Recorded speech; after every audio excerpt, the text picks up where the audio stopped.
औज़ुबिल्लाहिमिनश्शैतानिर्रजीम बिस्मिल्लाहिर्रहमानिर्रहीम। स्टूडेंट्स, आज हम लोगों का लास्ट टॉपिक जो है हमारी बुक का ज़हानत की पैमाइश है, मेजरमेंट ऑफ़ इंटेलिजेंस। ज़हानत की पैमाइश के हवाले से माहिरीन नफ्सियात का ख़ासा तवील रिकॉर्ड मौजूद है। माहिरीन नफ्सियात बहुत जो हैं वो देर से इस मामले में लगे हुए थे कि ज़हानत की पैमाइश की जाए कि ज़हानत कितनी होती है, किस तरह से है, कम या ज़्यादा हो तो उससे शख्स की पर्सनालिटी पे, बाकी चीज़ों पे क्या असर पड़ता है। तो ये इसका ख़ासा तवील जो है वो रिकॉर्ड मौजूद है। गाल्टन ने पहली बार 1884 में ज़हनी आजमाइश वज़ा की। 1884 में उसने ज़हनी आजमाइश बनाई। इस आजमाइश का मकसद जो था वो नस्ल दर नस्ल जो औसाफ मुंतकिल होते हैं किसी शख्स में, उनका जायज़ा लेना था कि एक शख्स के अंदर उसकी नस्ल में, जैसे कहते हैं कि इसकी ये आदत दादा जैसी है, ये नानी जैसी ये आदत है या कुछ भी, इसी तरह से नस्ल जो औसाफ मुंतकिल होते हैं किसी में, उनका जायज़ा लेना था। ज़हानत की आजमाइशें लफ्ज़ी भी हो सकती हैं, गैर लफ्ज़ी भी। और इसी तरह से ये आजमाइशें, यानी लफ्ज़ी का मतलब ये है कि जो लिखने पढ़ने वाली भी हो सकती हैं, और गैर लफ्ज़ी का मतलब होता है जो परफॉर्मेंस टेस्ट होते हैं, जो कोई किसी कारकर्दगी को उसकी को चेक करने के लिए होते हैं, वो भी हो सकती हैं। इसी तरह से ये आजमाइशें इनफरादी भी हो सकती हैं और इज्तिमाई भी। ये इनफरादी तौर पर भी इस्तेमाल हो सकती हैं और इज्तिमाई तौर पर भी इस्तेमाल की जा सकती हैं। लफ्ज़ी आजमाइशें जो वर्बल टेस्ट हैं, ऐसी आजमाइशें जिनमें मामूल को खुद सवाल पढ़कर उसका जवाब लिखना पड़े, लफ्ज़ी आजमाइश होती है कि वो जो सवाल पढ़े उसका फिर उसका आंसर करे।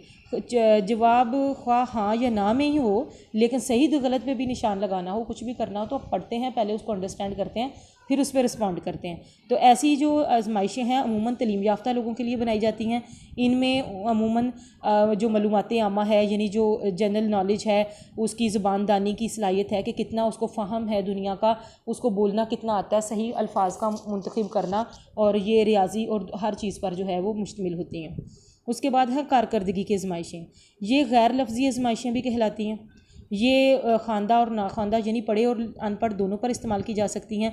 इनमें अलामात होती हैं, तस्वीर, रंग या नमूने को बतौर तरीके इस्तेमाल किया जाता है। जैसे वो एक तस्वीर दिखाते हैं गौर से, बाद में फिर उसकी डिटेल के बारे में सवाल पूछते हैं कि ये किस तरह सा था और कैसा था। इसी तरह से जो कारकर्दगी की आजमाइशें होती हैं, ये रंग, तस्वीर या उनके नमूने या किसी भी जो है वो चीज़ से मुतल्लिक़ हो सकती हैं। ग्रोही आजमाइशों की जो हैं वो आजमाइशें साइमन बीने और वेस्लर की वज़ा करदा जो आजमाइशें हैं वो बच्चों और बड़ों के लिए जो है वो वसी पैमाने पर इस्तेमाल हो रही हैं। ये आजमाइशें चूँकि इनफरादी तौर पर इस्तेमाल होती थी तो इसलिए इन पर बहुत ज़्यादा वक्त लगता था, यानी एक शख्स पहले एक आजमाइश मुकम्मल करे, फिर इसके बाद दूसरा, फिर इसके बाद तीसरा, तो ये काफ़ी लंबा चौड़ा जो था वो प्रोसीजर हो जाता था। इस कमज़ोरी के बायस एक ही वक्त में ज़्यादा अफराद पर जो था इसका इतलाक़ करना आसान नहीं था। इस मुश्किल से बचने के लिए ऐसी आजमाइशें बनाई गई जो बैक वक्त बहुत सारे लोगों पर इस्तेमाल की जा सकती हैं। इन्हीं ग्रोही आजमाइशों का नाम दिया गया। दरअसल पहली जंग अज़ीम के दौरान बरतानवी फ़ौज में अचानक इजाफे की ज़रूरत पड़ी, तो मौजू अफराद के चुनाव की खातिर फिर उन्होंने कहा कि ये तो एक एक शख्स का करते हुए तो बहुत टाइम लग जाएगा। तो फिर उन्होंने कहा कि ऐसी कोई आजमाइश होनी चाहिए जो यक वक्त बहुत सारे लोगों पर इस्तेमाल की जा सके। तो इस मकसद के लिए डॉक्टर यर्क्स की सरबराही में कमीशन कायम हुआ, जिसने फ़ौज की ज़रूरियात के मुताबिक जो थी वो ग्रोही आजमाइशें मुरतब की, जो उनमें से कुछ लफ्ज़ी थी, कुछ गैर लफ्ज़ी थी। गैर लफ्ज़ी जो आजमाइशें हैं वो कारकर्दगी की आजमाइशें होती हैं। आर्मी अल्फ़ा ये लफ्ज़ी ग्रोही की आजमाइश है और ग्रोह के तमाम अरकान को जो है वो बैक वक्त भी दी जा सकती है। ये आजमाइश अंग्रेज़ी ज़ुबान से वाक़फ़ अफराद के लिए बहुत मौजू है। जो लोग इंग्लिश पढ़ना लिखना जानते हैं ये उनके लिए मौजू थी, क्योंकि ये पढ़े लिखे लोगों के लिए बनाई गई थी। इस आजमाइश में भी वही जनरल नॉलेज, फ़हम, हिसाबी सलाहियत, उसकी जो मैथमेटिकल एबिलिटी है, और स्पैटल एबिलिटीज़ वो होती हैं मकानी इदराक का मतलब है जो लोगों को जिन लोगों को अंदाज़ा होता है कि नक्शा बनाते हुए कि कितने स्क्वायर फुट का ये होगा, कितनी ये चीज़ होगी, ये सड़क सीधी बनी हुई है, रोड जहाँ पे बन रहा होता है तो वहाँ पे वो एक कैमरामैन देख रहा होता है ना, उसमें से इंजीनियर्स चेक कर रहे होते हैं कि क्या वो सड़क सीधी जा रही है, उसकी लोकेशन वो कहीं से टेढ़ी नहीं, इस तरह से तो नहीं। वो ऐसी चीज़ों की एबिलिटीज़ कुछ लोगों में ज़्यादा होती है। उसके बाद है आर्मी बीटा। ये आजमाइशें ऐसे अफराद के लिए तैयार की गई थी जो अंग्रेज़ी ज़ुबान से नावाकिफ़ थे, कम तलीम याफ्ता थे या पढ़े लिखे नहीं थे, ये उनके लिए बनाई गई थी। इसे ग्रोही कारकर्दगी की आजमाइश कहा जाता है। इस आजमाइश में फ़र्द की हालात से निपटने की सलाहियत के वो हालात से किस तरह से निपटता है, दूसरों से काम लेने और माहौल से मुताबिकत इख्तियार करने की जो सूरत हाल है उसका जो है वो जायज़ा लिया जाता है। आर्मी अल्फ़ा और आर्मी बीटा की जो आजमाइशें हैं बुनियादी तौर पर फ़ौज के लिए मुरतब की गई थी, लेकिन इन ग्रोही आजमाइशों को फ़ौज के अलावा दीगर लोग भी मुख्तलिफ़ जगहों पर आसानी से इस्तेमाल कर सकते हैं, जिससे वक़्त की भी बचत होती है। दूसरा है बीने साइमन के का पैमाना ज़हानत। जहानत की पैमाइश के ज़िमन में सबसे अहम और नुमाया जो नाम है वो अल्फ्रेड बीने और थियोडोर साइमन का है। इन्हीं का बनाया गया पैमाना पहली जहानती आजमाइश कहलाता है। पहली दफ़ा उन्होंने जहानती आजमाइश के लिए जो स्केल बनाए थे वो बीने साइमन स्केल था। अल्फ्रेड बीने इस बात का कायल था कि जहानत में जो है वो हमारी मेमोरी, इस्तदलाल, जो हमारी रीजनिंग और हमारी जो इमेजिनेशन है, जो हम तख़य्युल करते हैं, सोच में किसी चीज़ का जो है वो अंदाज़ा लगा लेते हैं, सोच लेते हैं कि ये चीज़ का डिज़ाइन ऐसा होगा या इस तरह से होगा। रीजनिंग और इसके अलावा इनफरादी इख्तलाफात भी अहमियत के हामिल थे कि हर शख्स जो है वो दूसरे से मुख्तलिफ होता है। इनफरादी इख्तलाफात जो हैं वो मौजूद होते हैं, उसका अंदाज़ा लगाने के लिए बनाएगी। 1905 में हुकूमत फ़्रांस ने इसे जहानती कमीशन का सरबराह बनाया।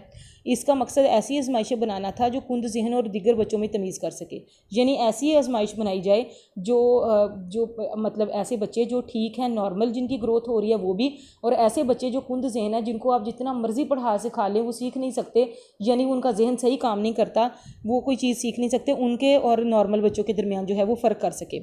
इस काम में अपने साथ उसने थियोडोर साइमन को भी शामिल किया और इस तरह से एक आजमाइश मुरतब की जिसे साइमन बीने का नाम दिया गया। नफ्सियात की तारीख़ में इस पहली जहानती आजमाइश में मालूमात आमा से मुतल्लिक़ सवालात थे। इस आजमाइश के शुरू वाले सवालात तो कदरे आसान थे, बाद वाले मुश्किल थे, यानी डिफ़िकल्टी आइटम का लेवल का मतलब ये होता है कि पहले आसान सवालात, फिर बतदरीज आहिस्ता आहिस्ता जो है वो मुश्किल सवालात जो थे वो शामिल किए गए। इसे इस्तेमाल करने पर अंदाज़ा हुआ कि बड़ी उम्र के बच्चे ये आजमाइश मुकम्मल आसानी से कर लेते थे, लेकिन बच्चों के लिए इसे करना मुश्किल था। फिर 1908 में इसमें तरामीम की गई और इसमें पहली बार बच्चों की उम्र के मुताबिकत के हवाले से सवालात जो है वो पेश किए गए और इसको एज स्केल का नाम भी दिया गया। 1911 में दोबारा इसमें तरमीम की गई क्योंकि कोई गलती का इम्कान ना रहे। 1911 की तरमीम में 3 साल की उम्र से बालिग अफराद तक के लिए सवालात की दर्जाबंदी की गई और नीज़ ज़हनी उम्र के हवाले से इसे जो था वो बयान किया जाने लगा। चूँकि इस तरमीम शुदा आजमाइश में मुख्तलिफ उम्र के बच्चों से मुतल्लिक़ा सवालात थे, लिहाजा जिस उम्र के सवालात हल करने में बच्चा कामयाब हो जाता वो उसकी ज़हनी उम्र कहलाती थी। फॉर एग्ज़ाम्पल, एक बच्चा 3 साल का है लेकिन वो 4 या 5 साल तक के बच्चों के जो सवालात है वो भी हल कर लेता है, तो इसका मतलब ये हुआ कि उसकी ज़हनी उम्र तो 5 साल है लेकिन जो उसकी जिस्मानी उम्र है वो 3 साल है। एक बच्चा 6 साल का है लेकिन वो 5 या 4 साल तक के बच्चों के सवालात हल कर सकता है, अपनी लेवल के बच्चों के नहीं कर सकता। इसका मतलब ये हुआ कि उसकी जिस्मानी उम्र तो 6 साल है लेकिन उसकी ज़हनी उम्र 3 या 4 साल है। मुक़यासे ज़हानत इंटेलिजेंट कोशेंट विलियम स्टर ने ज़मानी और ज़हनी उम्र का तनासब मालूम करने के लिए ज़हानत का स्कोर मुतारिफ़ कराया, जिसे IQ इंटेलिजेंट कोशेंट यानी IQ का नाम दिया। लोइस टर्मन ने इसे बाकायदा जो है वो फार्मूले की मदद से जो है वो मालूम करना सिखाया कि इसको हम कैसे मैयर कर सकते हैं। उसमें सबसे पहले उन्होंने कहा कि फ़ार्मूला जो है IQ का वो क्या होता है कि ज़मानी उम्र, ज़हनी उम्र उसकी कितनी है, 7 साल है, 8 साल है। ज़मानी उम्र क्या है, जैसे किसी बच्चे की ज़हनी उम्र तो 7 साल है लेकिन जिस्मानी उम्र 5 साल है। कुछ ऐसा भी हो सकता है कि एक बच्चे की ज़हनी उम्र तो 5 साल हो लेकिन ज़मानी उम्र जो उसकी एक्चुअल एज है वो 7 साल हो। उसको मल्टीप्लाई विद 100 करके तो उसका जो है वो IQ निकाला जा सकता है। स्कोर 100 से जितना ज़्यादा होता है फ़र्द उतना ही ज़्यादा ज़हीन होता है और स्कोर 100 से कम होने की सूरत में बच्चे को कम ज़हीन समझा जाता है, यानी ये जो ऊपर दिया हुआ है इसके अकॉर्डिंग। टर्मन और 1960 में उसने एक तरमीम की इसके बारे में और ये आजमाइश स्टैनफोर्ड बीने की आजमाइश कहलाने लगी। बीने की वफ़ात के बाद लोइस टर्मन ने साइमन की मावनत की और उन्होंने एक मुक़यासे ज़हानत के नाम से एक बाकायदा दर्जाबंदी की। जैसे अभी उन्होंने ऊपर भी लिखा है कि अगर IQ जो है वो 100 से ज़्यादा का है तो इसका मतलब है वो ज़्यादा ज़हीन है, लेकिन अगर उससे कम है तो कम ज़हीन है। मखबूतुल हवास 0, यानी अगर IQ जो है वो 0 से 24 तक का, इसका मतलब है मखबूतुल हवास है, उसे कोई समझ नहीं कि दुनिया में क्या हो रहा है, बहुत ज़्यादा पागल जिसको हम कहते हैं मुकम्मल तौर पर। अगर 25 से 49 तक है तो इसका मतलब है फातरुल अकल है, उसे कोई अकल नहीं है, कोई इस तरह से नहीं, वो भी इसी कैटेगरी में आ जाता है। अगर 50 से 69 है तो ज़ईफ़ुल अकल उसे कहते हैं कि बिल्कुल ही बेवकूफ़ है, जिसे किसी चीज़ की समझ ही नहीं। और अगर 70 to 79 है तो कुंद जहन है, यानी बार बार अगर कोई चीज़ उसको सिखाई जाए तो वो सही तरीके से सीख ना सके या अच्छे तरीके से उसको समझ ना सके। और बॉर्डर लाइन जो होते हैं बेवकूफ़ या हाशियाई, कि कभी तो वो बड़ी अकल वाली बात कर जाते हैं और कभी वो इंतहाई जो है वो बेवकूफ़ी का भी कुछ कामों में मुजाहिरा कर जाते हैं। और मुतवस्त जो हैं एवरेज जो लोग हैं वो 90 to 109, जो ज़हीन इंटेलिजेंट होते हैं वो 110 to 119, और जो 120 to 139 है ये सुपीरियर है, आला ज़हीन होते हैं। और कुछ लोग जीनियस होते हैं, वो 140 और अबव होते हैं। जैसे आप समझ लें कि जिन लोगों ने बिजली ईजाद की थी, थॉमस एडिसन था, या इस तरह के साइंटिस्ट थे जिन्होंने इतना इतना काम किया, वो लोग जो थे वो 140 या 140 प्लस थे। 1937 में भी इसकी तरमीम की और उन्होंने इसमें दो मुतबादल फॉर्म एल और एम फॉर्म मुतारिफ़ कराए। नई मतलब उसमें जो थी इंटेलिजेंस को मैयर करने के हवाले से तरमीम की गई। 1960 में भी उसमें नज़रसानी की गई, कई पुराने सवालात बदल दिए गए, नए तरीक़ाकार को मुतारिफ़ कराया गया। 1981 के बाद 1972 में भी इसकी आजमाइश की गई। इसके बाद 1981 में डेलेंसी, हॉकिंस और थॉर्नडाइक, हैगन और स्टेलर ने इस आजमाइश में मुतअद्दिद जो थी वो तरमीम की गई। उसके बाद है वेस्लर की जहनी आजमाइश।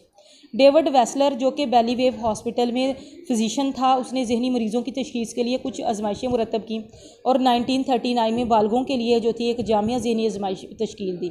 साइमन बिनी की आजमाइश चूँकि सिर्फ बच्चों पर इस्तेमाल होती थी, लेकिन ये देखने में आया कि कुछ अफराद महज लफ्ज़ी सवालात में जो हैं वो कारकर्दगी तो नहीं दिखा सकते कि जो लिखा हुआ उसके रिस्पॉन्ड तो अच्छा नहीं कर सकते, लेकिन परफॉर्मेंस टेस्ट में वो अच्छी कारकर्दगी दिखा सकते हैं। वेस्लर की बालगों की जहनी आजमाइश वेस्लर ने 1958 में बालगों के लिए अलग और बच्चों के लिए अलग उसने एक बनाई, जिसे अडल्ट इंटेलिजेंस स्केल का नाम दिया गया। इसमें भी बहुत सारी कारकर्दगी की आजमाइशें थी, जैसे इन्फॉर्मेशन यानी मालूमाती आमा, फ़हमी आमा, कंप्रीहेंशन कितनी। फ़हमी आमा ये होता है, कंप्रीहेंशन ये चीज़ होती है कि आप डिटेल चीज़ को समराइज़ तरीके में इस तरीके से पेश करें कि कोई इंपॉर्टेंट बात बीच में से स्किप ना हो। सिमिलैरिटीज़ कितना है, वो कितनी चीज़ों को आपस में मिलने जुलने वाली चीज़ों का उनको पता है। अर्थमेटिक एबिलिटी कितनी है, डिजिट स्पैन कितना है, यानी कितने डिजिट तक वो याद रख सकता है। ये मेमोरी वाले चैप्टर में आपने पढ़ा तो आपको अंदाज़ा होगा। वोकैबलरी कितनी है, कितना ज़ख़ीरा अल्फाज है उसके पास। अदाद, डिजिट, सुंबल, अदादो अलामात, तस्वीरी तरतीब कितनी अच्छी वो कर सकता है।